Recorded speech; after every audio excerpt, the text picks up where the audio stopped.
Well, hello and welcome back to the Tao Manifesting Tarot. This is the tarot reading for serious tarot people. 99% of most of the tarot readings that I'm aware of are very shallow. They throw lots of cards at you, they mix up the message, and then you pick and choose what you want. It's not that kind of tarot. By the way, I've done tarot for over 20 years, astrology, numerology for over 50. There's a difference. Astrology, numerology, they're dealing with the signs of cycles.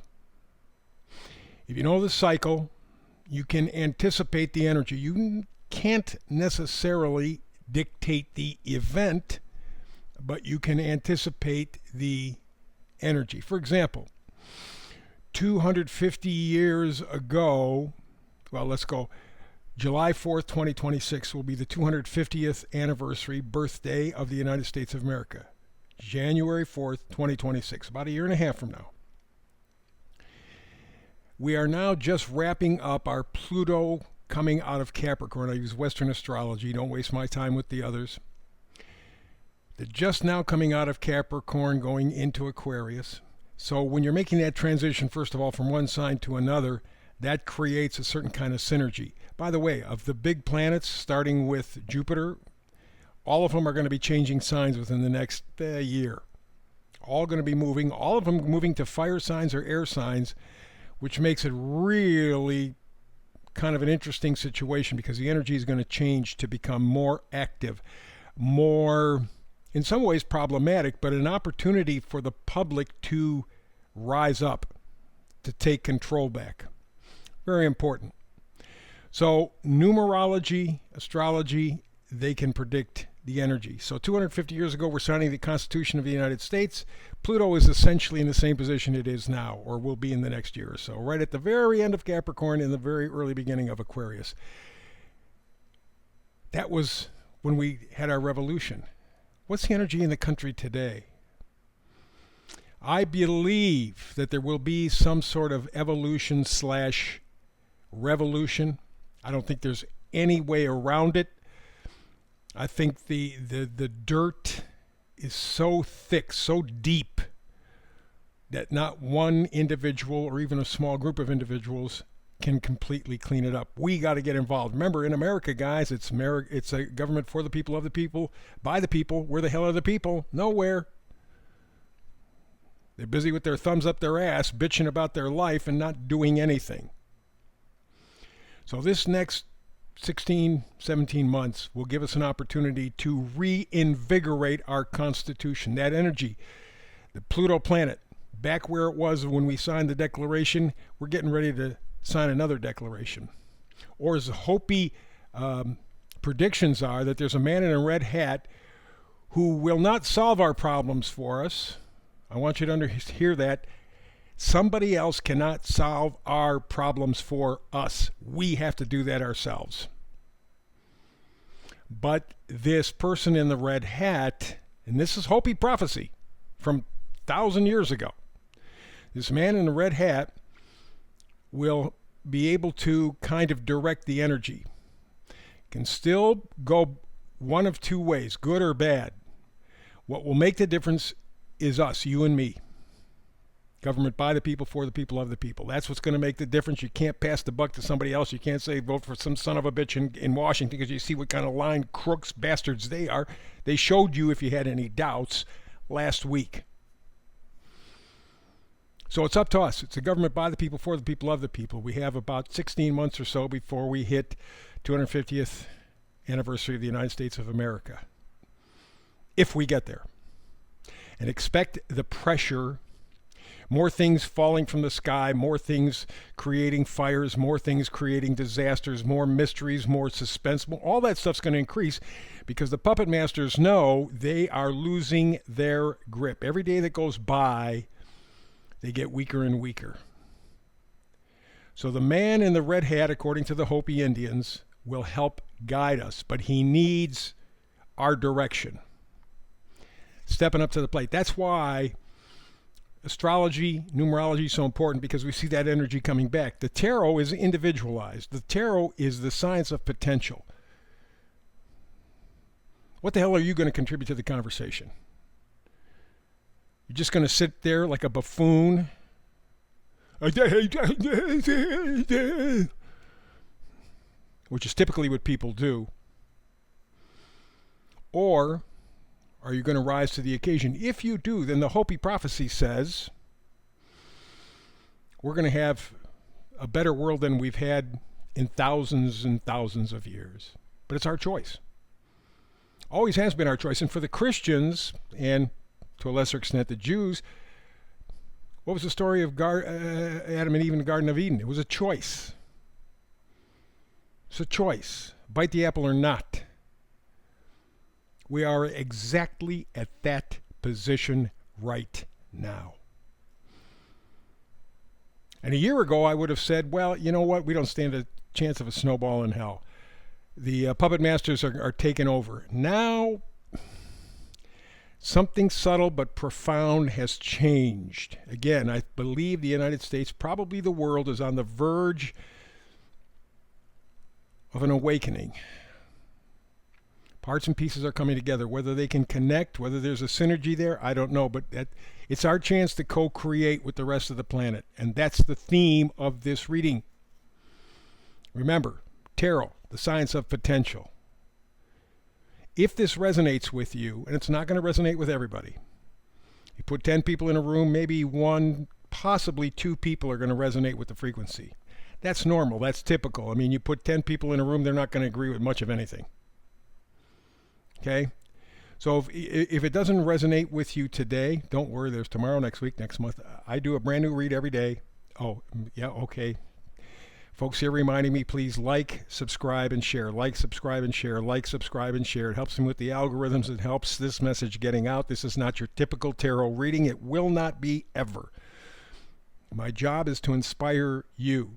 But I want you to like, subscribe, and share because it helps with the numbers game that the puppet masters play to help improve the strength of this podcast. So thank you in advance. Now, back to the core issue, the idea of tarot and it's the science of potential. Well, we're talking about connecting all of these positive energies, and there may be damn few of them right now, but they're all over the planet. Can we make the connections? Can we co-create?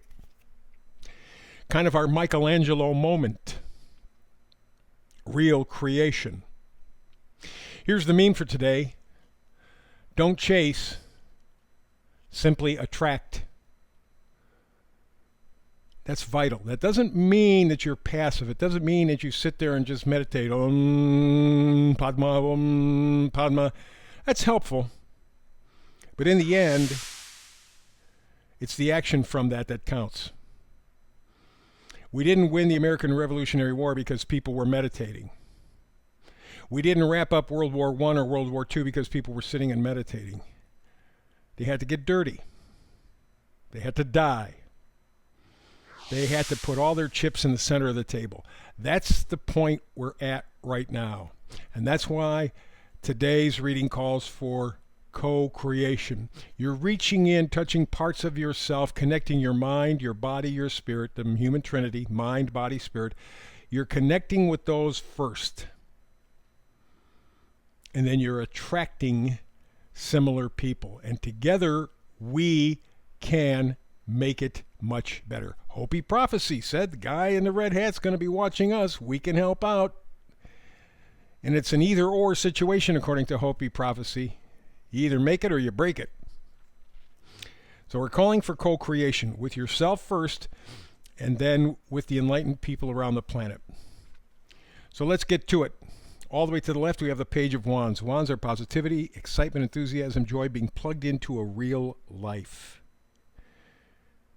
Of course, that means that you have to be responsible for your life. Oh, I said a dirty word. Responsible. Oh. That's what it's going to take. The page always changes the storyline. We can be positive. We can be enthusiastic. We can have passion and creativity in our life, but it's our choice. We have to co-create with ourselves and others. That will affect the man in the red hat, according to the Hopis, and make humanity better than it's ever been. That's the choice, but it's our choice. So there you go. That begins that. Next card over. Oh, God. It's the Five of Pentacles, and that boy does look forlorn. Pentacles are our value system. Our value system sucks if you haven't figured it out by now. You're going for security. You're going for money. You're very insecure. You're very greedy, and you're greedy because you're insecure, and you're insecure because you're afraid. Anything can be taken from you at any time, and there's not a damn thing in the world you can do about it. These days, shit may be falling out of the sky. You may have some sort of something firing something at your home so it burns up and disappears. You look like LA, look like Maui, look like another fairly good-sized town in Chile. Same kind of experience, was just burned to the ground. And again, as I've said before, in 2028, LA was supposed to be, it's going to be the home of the Olympics, a couple of other things, but it was also supposed to be a place to show off the 15-minute cities. What are they doing? Well, you destroy the whole damn town. Easy to rebuild. Now high-rises. Now other people own your life. You can't have a home. A lot of stuff going on in Detroit. I'm from Detroit. I don't live there now, but I'm from Detroit. And I'm seeing all these neighborhoods, all of these shopping malls being turned into these little places where you can get condos and where everything's arranged for you. You can do eateries and banking, and everything is just right there very conveniently in 15-minute groups. It's happening all over the country, quietly. So when you look at LA and other places, got to tear it all down. The easiest way to do it is burn it out. And I saw, and you can't believe what you see on the internet very much anymore, but I saw a couple of videos from different angles showing the Philadelphia fire. And it almost looked like a missile or something coming out of the nighttime sky. And you take a look at where it hit, and it looked like some sort of a bomb. If you've seen pictures out of Gaza where they were bombed, that's kind of what the picture looked like. Got right next to a shopping mall, but did not hurt the shopping mall. What may be going on in Philadelphia? So, co-create with yourself first, with others. The Hopi prophecy says this will help lead the man in the red hat, lead us. Without you can't do anything. And without you, the Five of Pentacles says your value system is shit. You know that. This guy's out in the cold. He's left alone. He's hopeless. A lot of people feeling that way these days. But never fear. We got the Eight of Wands. It is in reverse. You're waiting for that piece of information, that realization, that understanding to come into your life where you go, okay, that's it. I'm going to commit. I'm going all in, putting all my chips in the middle of the table. That's what I'm doing. I want that Michelangelo moment. I want that creative moment. I want that spark. Maybe not far away with all those planets. I was telling you about the big planets moving, changing signs. Something like that could happen. And the final card is the Four of Wands, the 1111 card. Wands, positivity, enthusiasm, joy, excitement, being plugged into life. That's what the Four of Wands is all about. Stability, harmony. That's what you're looking for. You're not looking for a perfect life, but you're looking for a fair life, a good life, a life where you can live your human existence. For whatever the hell follows afterwards, who knows? But right now, right here, you can live your best human life. You're not going to be rich, not going to be good looking if you're not already good looking. You're not going to be famous if you're not already famous. But you can live a respectable life as a human being in this dimension. And then time will take care of the rest. But this is your opportunity, if you're resonating, to co-create with your mind, body, spirit, line them all up, and then take that energy and instead of chasing peace, chasing harmony, chasing a better life, attract it. Change your vibe, change you. It's in your hands, especially if it's resonating. That's the reason for today. Back tomorrow again with another Tao Manifested reading. Between now and the next time you and I get together, hopefully that's tomorrow. I'll be waiting for you. Peace and blessings.